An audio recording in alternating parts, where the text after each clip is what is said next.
Bienvenue, chers amis, welcome. Imaginez-vous un instant transporté dans un lieu reculé, loin du tumulte de la vie quotidienne. Un lieu où le silence résonne avec la sagesse des anciens, où le vent murmure des secrets oubliés. C'est dans cet esprit que je vous invite à un voyage, non pas vers une terre lointaine, mais vers un territoire inexploré à l'intérieur de vous-même. L'art de la gestion des conflits avec la sagesse stoïcienne. Tout au long de cette série, nous explorerons ensemble les techniques ancestrales des stoïciens, des hommes et des femmes qui ont vécu il y a des siècles et dont les enseignements continuent de résonner avec une force inouïe. Comme un explorateur découvrant un nouveau monde, vous allez apprendre à naviguer les eaux tumultueuses des conflits avec calme, courage et surtout avec grâce. Oubliez les cris, les rancœurs, les frustrations qui empoisonnent nos relations. Laissez-vous guider par la sagesse intemporelle des stoïciens et découvrez comment transformer chaque conflit en une opportunité de croissance, de compréhension et d'harmonie. Ensemble, embarquons-nous dans cette aventure humaine et découvrons comment les 13 techniques stoïciennes peuvent transformer nos vies.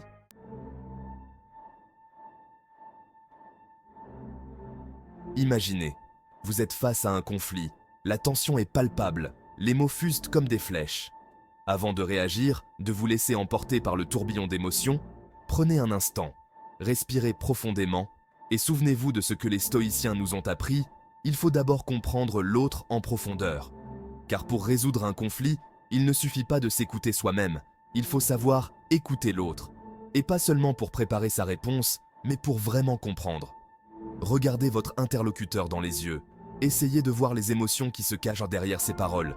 Quelles sont ses peurs, ses frustrations, ses aspirations? N'oubliez pas, chaque personne porte en elle un bagage d'expérience, de blessures, de joie qui façonne sa vision du monde. En essayant de comprendre le vécu de l'autre, vous ouvrez la porte à l'empathie, et c'est par l'empathie que les murs de la discorde commencent à s'effondrer.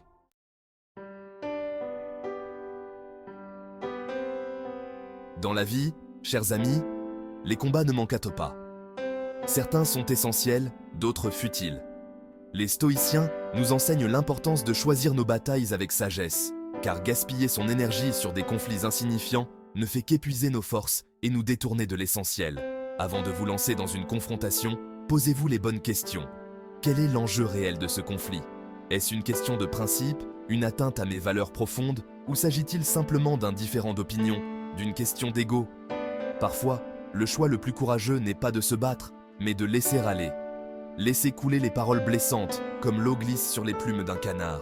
Ne laissez pas les petites frustrations du quotidien vous ronger et vous priver de votre paix intérieure. Rappelez-vous que votre énergie est précieuse. Préservez-la pour les combats qui en valent la peine.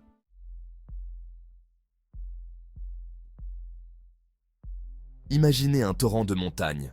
Ces eaux tumultueuses, charriant branches et rochers, semblent impossibles à arrêter.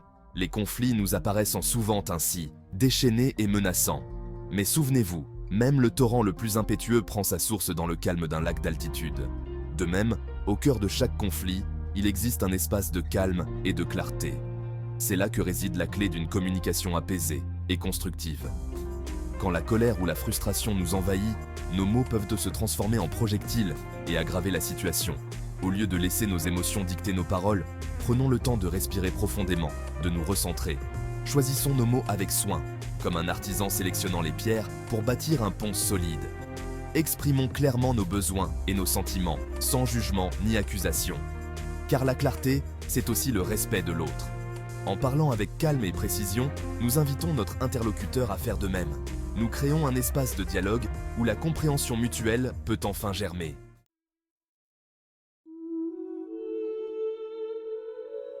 Vous êtes-vous déjà retrouvé sur un sentier qui se perdait dans la poussière, cherchant un repère, un point de convergence avec l'horizon? Dans un conflit, c'est la même chose.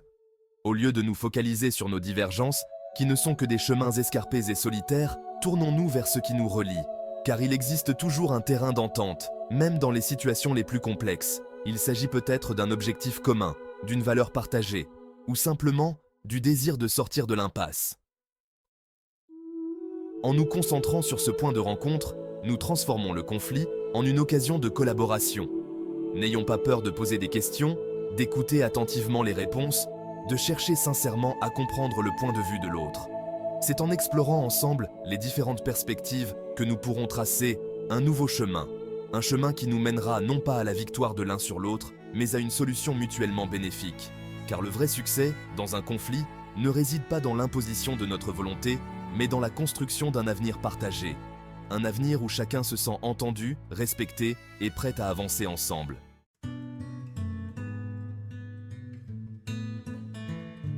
Au fond de chaque personne, il y a un ensemble de valeurs, une boussole morale qui guide ses actions et ses choix. Ces valeurs, souvent profondément ancrées, constituent le socle de son identité et influencent sa perception du monde. C'est en s'adressant à ces valeurs, plutôt qu'aux émotions superficielles, que nous pouvons véritablement toucher l'autre et ouvrir la voie au dialogue. Lorsque nous comprenons les valeurs de notre interlocuteur, nous pouvons communiquer d'une manière qui résonne avec lui. Il ne s'agit pas de manipuler, mais de parler le langage du cœur, un langage universel qui transcende les différences et les désaccords. En démontrant que nous respectons et apprécions ces principes fondamentaux, nous créons un climat de confiance propice à la résolution du conflit. Par exemple, si l'équité est une valeur importante pour notre interlocuteur, rappelons-lui que nous recherchons une solution juste pour toutes les parties impliquées. Si c'est l'honnêteté qui prime, soyons transparents dans nos intentions et nos actions. En nous connectant aux valeurs profondes de l'autre, nous ouvrons la porte à une communication plus authentique et empathique. Et c'est dans cet espace de compréhension mutuelle que le conflit peut se transformer en opportunité de croissance et de rapprochement.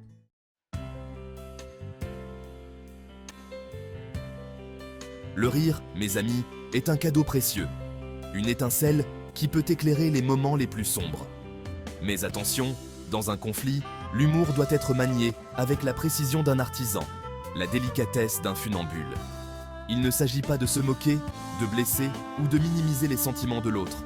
Non, ici, l'humour devient un outil de désescalade, un moyen de désamorcer la tension, de créer un espace de respiration. Imaginez un instant, deux personnes face à face, la colère monte, les mots fusent. Puis, soudain, une petite touche d'humour, une phrase légère, un sourire en coin. L'atmosphère change, la tension retombe, un dialogue devient possible. C'est un art subtil, bien sûr. Il faut savoir doser, choisir ses mots avec soin, s'assurer que l'humour est bienveillant et non blessant. Mais utilisé avec sagesse, le rire peut devenir un véritable pont vers la réconciliation.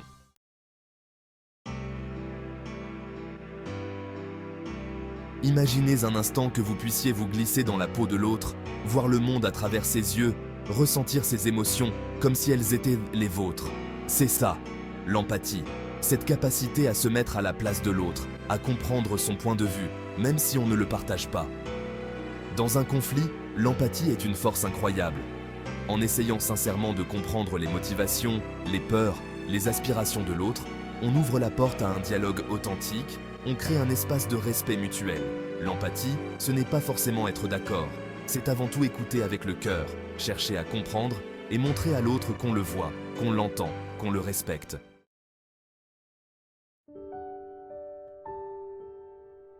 Le compromis, mes amis, est souvent perçu comme une concession, une faiblesse. Mais en réalité, il s'agit d'un acte de courage, d'une danse délicate entre donner et recevoir. Car dans un conflit, personne n'a jamais entièrement raison, personne n'a jamais entièrement tort. Il y a toujours des nuances, des perspectives différentes, des besoins à prendre en compte. Le compromis, c'est accepter de lâcher prise sur certaines de nos certitudes, de faire un pas vers l'autre, de chercher ensemble un terrain d'entente. Ce n'est pas toujours facile, bien sûr. Il faut savoir écouter, négocier, parfois renoncer à certaines choses. Mais en fin de compte, le compromis est souvent la seule voie vers une solution durable et acceptable pour tous.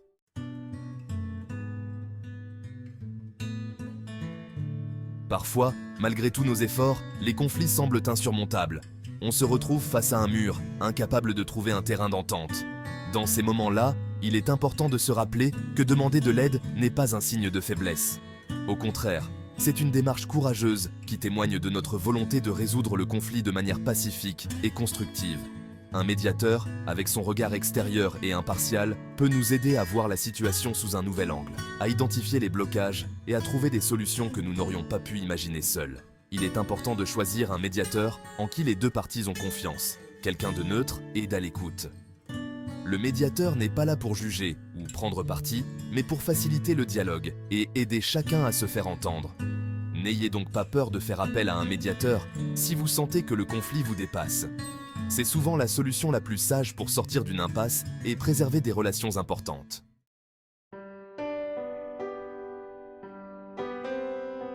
Vivre un conflit, aussi désagréable soit-il sur le moment, peut s'avérer être une expérience riche d'enseignements.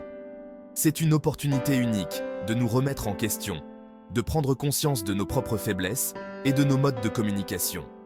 En analysant nos réactions et nos émotions lors d'un conflit, nous pouvons identifier des schémas de pensée négatifs ou des comportements qui nuisent à nos relations. C'est l'occasion de développer notre intelligence émotionnelle, notre capacité à gérer nos émotions et à comprendre celles des autres. Chaque conflit est une leçon de vie qui nous permet de grandir et d'évoluer. En apprenant de nos erreurs et en nous efforçant de faire mieux la prochaine fois, nous devenons plus habiles à gérer les situations difficiles et à construire des relations plus saines et harmonieuses. N'oublions jamais que le conflit fait partie intégrante de la vie. Ce qui importe, c'est la manière dont nous choisissons de le traverser, avec courage, intelligence et bienveillance.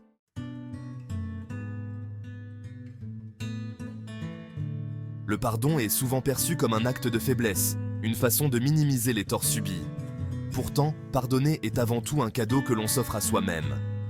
Garder en soi de la rancœur, de la colère ou du ressentiment, c'est comme boire un poison en espérant que cela nuise à l'autre. Ces émotions négatives nous rongent de l'intérieur, nous empêchant d'avancer et de trouver la paix. Pardonner ne signifie pas oublier ou excuser les actions de l'autre. C'est simplement choisir de se libérer du poids du passé, de lâcher prise sur la douleur et la colère pour ouvrir la voie à la guérison et à la sérénité. Le pardon est un processus qui prend du temps, et il est important de se montrer patient et bienveillant envers soi-même. En choisissant le pardon, nous ouvrons notre cœur à la compassion et à la compréhension, et nous nous donnons la chance de vivre plus légèrement et sereinement.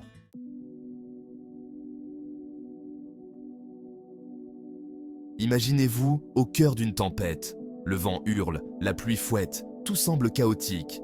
C'est un peu comme ça que l'on peut se sentir face à un conflit. Les émotions sont fortes, la colère gronde, et il est facile de se laisser emporter par la tourmente. C'est là que la philosophie stoïcienne nous offre une boussole précieuse. Elle nous enseigne que la véritable force réside non pas dans la réaction impulsive, mais dans la capacité à trouver le calme en soi, même au milieu du chaos. Ce rocher, battu par les vagues depuis des siècles, symbolise cette force intérieure. Il ne cherche pas à lutter contre la tempête, mais il reste ferme, inébranlable. De la même manière, face à un conflit, il est essentiel de puiser en nous cette force tranquille, cette capacité à observer la situation avec recul et sérénité. N'oublions pas que la tempête, aussi violente soit-elle, finit toujours par se calmer.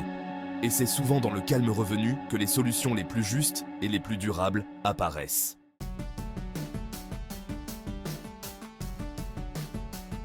Le pardon. Un mot simple, mais qui porte en lui une puissance inouïe.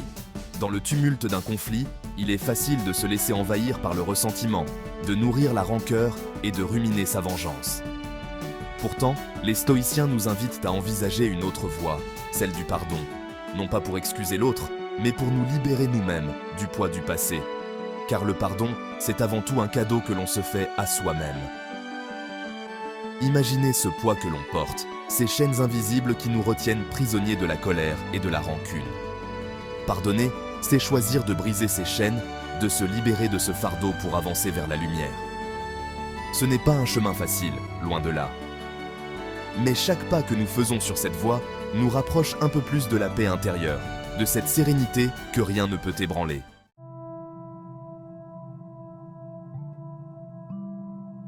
Alors que notre voyage à travers les techniques stoïciennes de gestion des conflits touche à sa fin, souvenons-nous de cette sagesse ancestrale qui nous invite à la réflexion, à la maîtrise de soi et à la recherche de l'harmonie. Ces principes, forgés il y a des siècles, n'ont rien perdu de leur pertinence dans notre monde moderne. Ils nous rappellent que la véritable force réside dans la capacité à choisir ses batailles, à communiquer avec calme et à rechercher le bien commun. Gardons en mémoire que chaque conflit est une opportunité d'apprentissage, une occasion de grandir et de devenir une meilleure version de nous-mêmes.